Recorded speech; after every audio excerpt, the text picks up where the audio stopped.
সম্মানিত দর্শক, আসসালামু আলাইকুম। আশা করি আপনারা সবাই ভালো আছেন। আপনাদের মধ্যে অনেকের অনুরোধের কারণে আজকের এই ভিডিওটি করছি।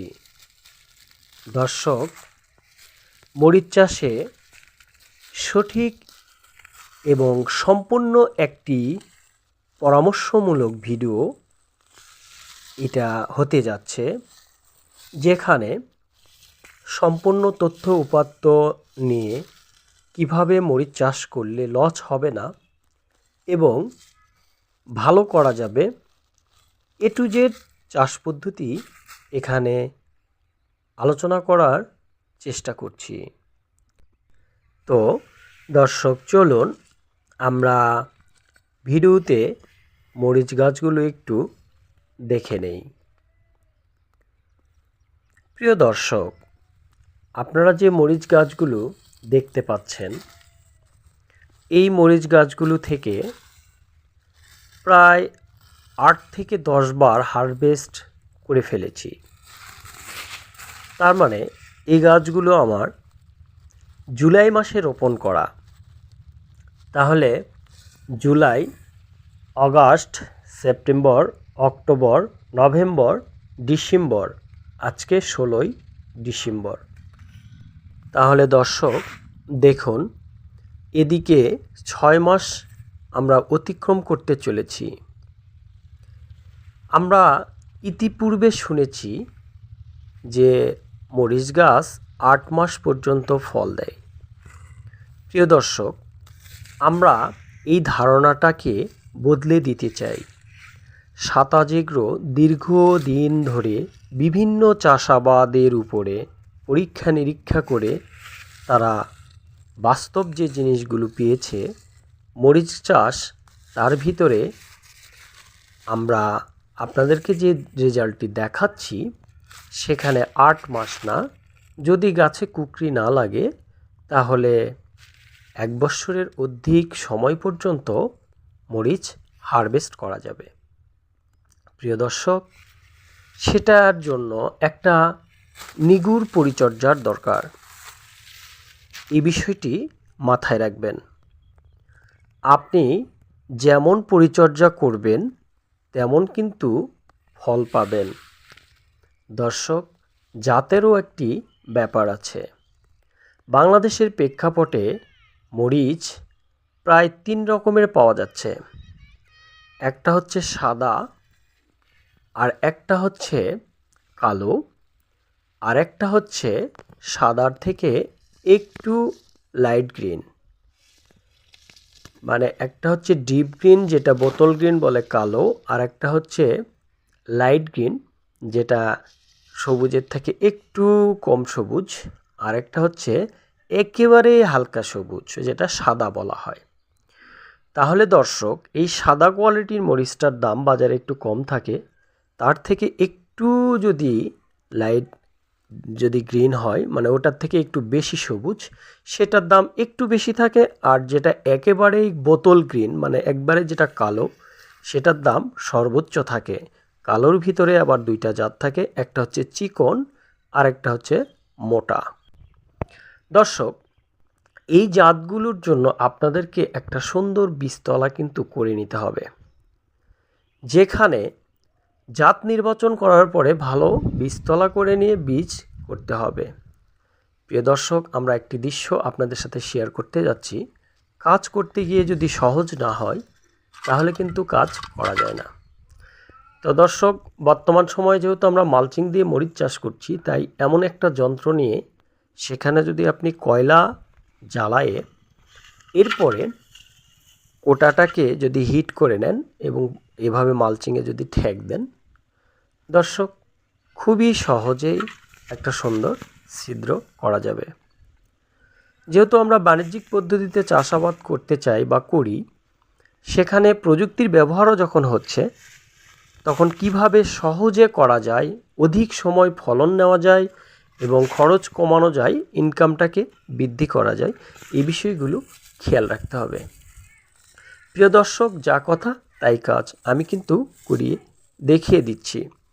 যাক, তাহলে আমাদেরকে যেহেতু দীর্ঘ সময় ফলন নিতে হবে এবং এই গাছগুলো আপনাদেরকে দেখাচ্ছি যে আমি এভাবে ফল পাচ্ছি, তো আমাদের চাষাবাদটা এমন একটা প্রসেসিংয়ে শুরু করতে হবে যেখানে মরিচ চাষ করতে গেলে উঁচু জমি লাগবে, অর্থাৎ বর্ষার মাঝামাঝি সময় থেকে যদি আমরা চারা রোপণ করতে যাই তাহলে অবশ্যই ভালো মানের জমি নির্ধারণ করতে হবে। দোআঁশ মাটি হলে ভালো হয়। সেখানে আমাদের পানি নিষ্কাশন ব্যবস্থা শতভাগ রাখতে হবে।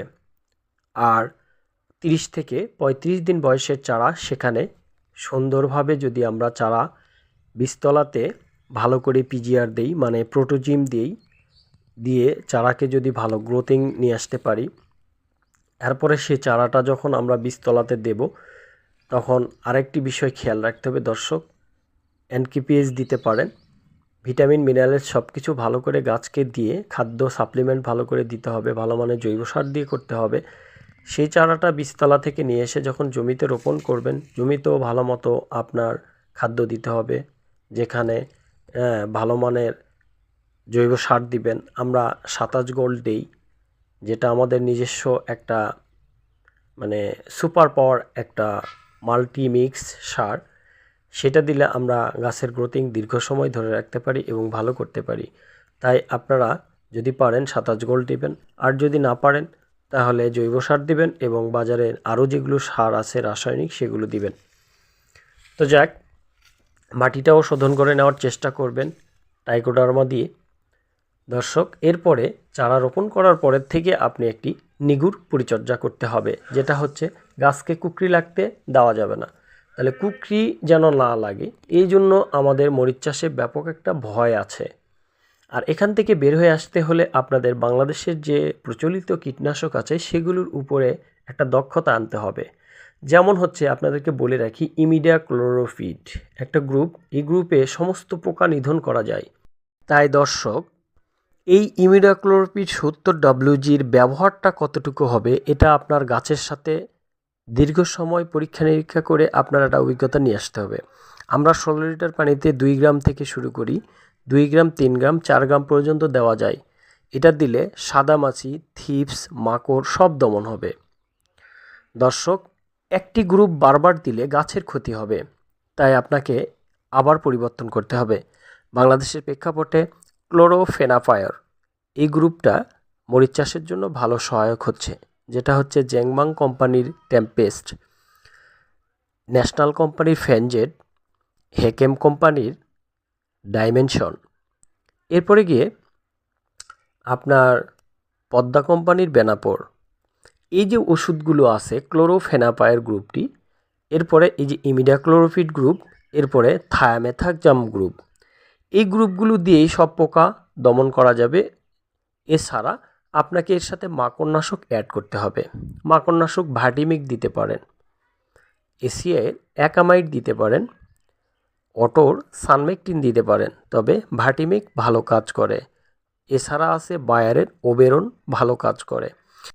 তো দর্শক, এই ওষুধগুলোর আপনারা একটা কম্বিনেশন করে আপনার গাছে স্প্রে করবেন এবং এখান থেকে আপনারা একটা অভিজ্ঞতা নিয়ে মরিচ চাষ করবেন, তাহলে লস হবে না। প্রিয় দর্শক, সঠিক পরামর্শ কেউ আপনাদেরকে দিতে চায় না, তাই আপনাদের এভাবে তথ্য উপাত্ত সংগ্রহ করে এই তথ্য উপাত্তগুলো গাছে প্রয়োগ করে আপনাদের নিজস্ব জ্ঞানভাণ্ডার বৃদ্ধি করতে হবে। যাক, এবার আসুন, মরিচের বাজার যখন খারাপ হবে তখন আমাদের কি করার আছে। প্রিয় দর্শক, দেখুন, আপনারা লাল টুকটুকে মরিচ দেখতে পাচ্ছেন। এখন মরিচ আসলে কাঁচা নাকি পাকা, কোনটা বিক্রয় করলে ভালো করা যাবে? তা পাকা মরিচের ক্ষেত্রে যে বিষয়গুলো হয় তা হচ্ছে, বাজারে কিন্তু সব এলাকায় না হলেও কিছু কিছু এলাকায় বাজার যখন একেবারে খারাপ যায় তখন পাকা মরিচটা কাঁচা অবস্থায় বিক্রি করা যায় 2000 থেকে 2500 টাকা মন। আর বয়স্ক গাছে এসে যদি আপনি এই মরিচটি পাকান তাহলে একটি অতিরিক্ত আয় এখান থেকে আসবে। তাই দর্শক, ওই যে বললাম যে 6 মাস চলছে যে গাছটার বয়স, সেটা যদি আমরা আরও ভালো নার্চিং করি, ভালো করে যদি খাদ্য দিই এবং গাছে যদি কুকরি না লাগে, তাহলে শেষ পর্যায়ে এসে দর্শক এরকম অনেক পাকা কাঁচামরিচ হারভেস্ট করে বাজারে বিক্রি করে অধিক অর্থ নিয়ে আসতে পারবো বা আয় বৃদ্ধি করতে পারবো। তাহলে দেখুন, আমাদেরকে ভালো জাত নির্বাচন করতে হবে। আপনি সাদা করবেন নাকি লাইট গ্রিন করবেন নাকি কালো করবেন, কালো মোটা করবেন নাকি চিকন করবেন, এই সিদ্ধান্তগুলো আপনার এলাকায় কোন মরিচটির চাহিদা বেশি বাজার আগে আপনাকে বুঝতে হবে। তারপরে আপনাকে সিদ্ধান্ত নিতে হবে আপনার মাটিতে কোনটা ভালো হয়। প্রিয় দর্শক, বাজারে সুপারহট আছে কালো চিকন, ফায়ার বক্স আছে কালো চিকন, কালো মোটা নাগা ফায়ার আছে, নামধারী 1701 আছে কালো, এছাড়া আরও অনেক হয়তো কালো মরিচের বীজ আছে, আপনারা সেগুলো দেখবেন। আর যেগুলা সবুজ, একটু লাইট সবুজ, মানে সাদার থেকে একটু বেশি সবুজ, যেমন বিজলি প্লাস 2020, বিজলি গোল্ড 2020, এই ধরনের কিছু মরিচ আছে যেগুলো মানে গাঢ় সবুজ, একটু বেশি আর কি সাদার থেকে। আর সাদা মরিচ যেটা, সেই ক্ষেত্রে বিজলি প্লাস আছে যেটা প্রচুর ফলন হয়, সানড্রপ আছে প্রচুর ফলন হয়, 1701 আছে নামধারী প্রচুর ফলন হয়। এই ধরনের সাদা মরিচও আপনারা করতে পারেন। দর্শক, এভাবে যদি আপনি পরিচর্যা করেন, জাত নির্বাচন করেন এবং চারাতে ভালো মানের জৈব দিয়ে এবং পিজিআর, প্রোটোজিম অথবা সামুদ্রিক শৈবাল স্প্রে করে গাছকে যদি গ্রোথিং লেভেল ভালো রাখেন, সেই চারা জমিতে যদি বসান সঠিক সময়ে, যেমন মরিচের আদর্শ তাপমাত্রা হচ্ছে আপনার 25 থেকে 30 ডিগ্রি, এর ভিতরে যদি থাকে বা 20 থেকে 25-এর ভিতরে যদি থাকে, তাহলে মরিচ চাষ কিন্তু খুবই ভালো করা যায়। সেই ক্ষেত্রে দর্শক, আপনারা নভেম্বর ডিসেম্বর মাসে, বিশেষ করে ডিসেম্বর মাসে যদি মরিচ লাগান, তাহলে যে কাজটা হবে, শীতের মধ্যে কোনো কীটনাশক স্প্রে ছাড়াই বা খুবই কম স্প্রের মধ্য দিয়ে আপনি গাছ তৈরি করে নিতে পারবেন। এরপরে গিয়ে আপনারা যখন গরম পড়তে লাগবে, তখন থেকে ভালো মানের স্প্রে করে যদি গাছকে আপনি এগিয়ে নিতে পারেন, তাহলে অসময়ে একটা ভালো মরিচের দাম পাবেন। বিশেষ করে চৈত্র মাস, বৈশাখ মাস, জ্যৈষ্ঠ মাস, এই সময়গুলোতে, মানে মার্চ, এপ্রিল, মে, জুন, জুলাই, এই সময়গুলোতে বয়স্ক গাছেও কিন্তু প্রচুর ফলন পাওয়া যাবে এবং যে কোনো সাইজের মরিচ হলেও প্রচুর দাম পাওয়া যায়। কারণ অসময় ভালো কিন্তু মানে চাষাবাদ করা যায় না, যতটুকুই করা যায় দামটা কিন্তু উচ্চ মূল্য থাকে। তাই দর্শক, বুঝে শুনে যদি আপনি মরিচ চাষ করেন, তাহলে অবশ্যই ভালো করতে পারবেন। আর যদি একটু আগাম করেন, মানে জুন, জুলাই, আগস্ট, সেপ্টেম্বর, তাহলে সিজনাল মরিচের যে একটা বাজার, সেটা পাবেন এবং এই গাছের মরিচ পাকিয়েও বিক্রয় করতে পারবেন। কারণ হচ্ছে দর্শক, মার্চ, এপ্রিল মাসের দিকে প্রচুর মরিচের ফলন হয় শীতের পরে, আর সেই সময় বাজারে সব সময় মরিচের দাম কম থাকে। তাই এই সময় যদি পাকিয়ে বিক্রয় করা যায়, তাহলে অবশ্যই বেশি টাকা পাওয়া যাবে। তাই দর্শক, আমরা একজন উদ্যোক্তা বা একজন চাষিকে সঠিক পরামর্শটি তুলে ধরার চেষ্টা করি ভিডিওর মাধ্যমে। আমরা চেষ্টা করি একটা ভিডিও দেখে যেন আপনার বাস্তব অভিজ্ঞতাগুলো সরাসরি পেয়ে যান এবং আপনারা চাষাবাদ করে যেন সফল হন। দর্শক, সঠিক পরামর্শগুলো তুলে ধরার জন্য আমরা ভিডিওটি একটু বড় করতে বাধ্য হলাম। সবাই ভালো থাকুন, সুস্থ থাকুন, সুন্দর থাকুন। আগামী ভিডিও নিয়ে আবার আপনাদের মাঝে আসবো ইনশাল্লাহ। আজ এ পর্যন্তই। আল্লাহ হাফেজ।